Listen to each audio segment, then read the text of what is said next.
Topping the news at 5:30, police have now found the remains of an elderly Niagara Falls man who disappeared 2 years ago.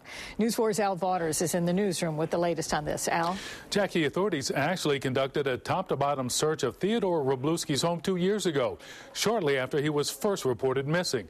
Then yesterday, a relative discovered the remains, and today, an autopsy confirmed those remains to be those of the elderly homeowner. Police recovered the remains of Theodore Wroblewski in the basement of this dilapidated house he owned on Grand Avenue. Officials were called after a nephew found the decomposed body under a pile of debris in the basement. They came here about 2 unmarked cars and a CSI truck. They were out there. I guess the guy found them, and then the detective said, yeah, that was him. ROMEO SCRIVANO lives next door to the Wroblewski house and recalled 2 years ago when the 80-year-old recluse was first reported missing.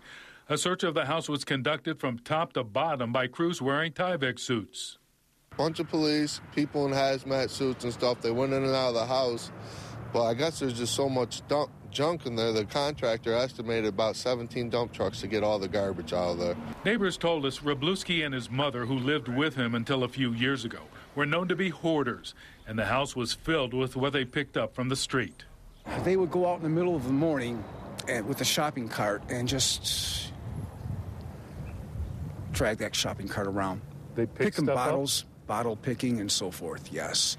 Police told us the remains found in the basement were positively identified by a plate and screws, matching a surgical procedure Wroblewski had years ago after he fell during one of his forays through the neighborhood. William Schimmel told us that accident slowed his neighbor down a lot. Very slow. Very slow. Like I said, it would take him 20 minutes to go down the block. 20 minutes? Yes.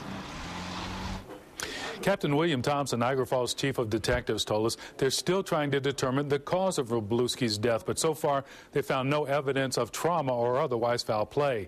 Neighbors told us the man who had so many eccentricities was also rumored to be very wealthy. Al Vaughters, News 4 at 5:30.